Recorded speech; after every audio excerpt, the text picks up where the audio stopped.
ನಮಸ್ತೆ ಮೇಡಮ್. ನಮಸ್ತೆ. ಎಲ್ಲಿಂದ ಬಂದಿರೋದು? ಹರಿಹರಪುರ. ನಿಮ್ಮ ಹೆಸರು? ಸುವರ್ಣಕೇಶವ ಅಂತ. ಇಲ್ಲಿ ಬಂದು ಹಾಕೋ ಉದ್ದೇಶ?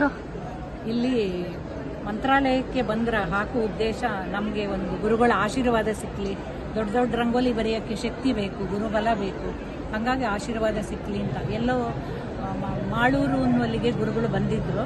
ಆಗ ನನ್ನ ಪರಿಚಯ ಹೇಳಿದ್ರು, ಇವರು 5 ಎಳೆ ರಂಗೋಲಿ ಬರೀತಾರೆ ಅಂತೆಲ್ಲ ಹೇಳಿದ್ರು. ಆಗ ಗುರುಗಳು ಒಂದ್ಸಲ ಮಂತ್ರಾಲಯಕ್ಕೆ ಬಂದು ಸೇವೆ ಮಾಡಮ್ಮ ಅಂತ ಹೇಳಿದ್ರು. ಹಾಗೆ ನಾನು ಅಲ್ಲಿ ಪ್ರೇಮಕ್ಕನ ಹತ್ರ ಹೇಳ್ತಾ ಇದ್ದೆ, ನಾವು ಒಂದು ದಿವಸ ಹೋಗೋಣ ಅಂತ. ಅವರ ಆಶೀರ್ವಾದದಿಂದನೇ ನಾವಿಲ್ಲಿ ಬಂದಿದ್ದೀವಿ. ಇವರು ಸಾಗರದವರು ಮತ್ತು ಇವರು ಮಾಳೂರು. ಹಾಗೆ ನಾವು ಶಿವಮೊಗ್ಗ ಸೈಡೆಲ್ಲ ಹಾಕುವಾಗ ಇವ್ರುಗಳನ್ನೇ ಕರ್ಕೊಳ್ತೀವಿ. ಇನ್ನು ಬೆಂಗಳೂರು ಸೈಡಲ್ಲಿ ಹಾಕುವಾಗ ಅಲ್ಲೊಂದು ಟೀಮ್ ಇದೆ, ಹರಿಹರಪುರ ಆ ಕಡೆ ಹಾಕುವಾಗ ಅಲ್ಲೊಂದು ಟೀಮ್ ಇದೆ. ಹಂಗೆ ಎಲ್ಲೆಲ್ಲಿ ಹೋಗುವಾಗ ಯಾರ್ಯಾರು ಅನುಕೂಲ ಆಗುತ್ತೋ ಅಲ್ಲಿ ಕರ್ಕೊಂಡೋಗಿ ರಂಗೋಲಿ ಬರೀತೀವಿ. ಇದರ ಸ್ಪೆಷಾಲಿಟಿ ಏನು?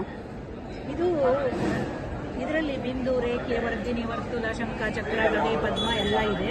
ಈ 5 ಎಳೆ ಇದರಲ್ಲಿ ಕಾಣುತ್ತಲ್ವ, ಅದೆಲ್ಲ ಏಕಕಾಲದಲ್ಲೇ ಬರೆಯೋದು. ಇದು ಬಿಂದುವಿನಿಂದ ಸಿಂಧು ಅಂತ ಸಾಗಿಸು ಮಧ್ಯದಿಂದ ಕೊನೆಯವರೆಗೆ ಎಷ್ಟು ದೊಡ್ಡ ಬೇಕಾದ್ರೂ ಮಾಡಬಹುದು. ನಾನು ಸಾಧಾರಣ ನನ್ನ ಟೀಮ್ ಅವರು ಬೆಂಗಳೂರಲ್ಲಿ ಒಂದ್ಸಲ 180 ಅಡಿ ರಂಗೋಲಿಯನ್ನ ಮಾಡಿದ್ವಿ. ಅದೇ ಲಾಸ್ಟ್.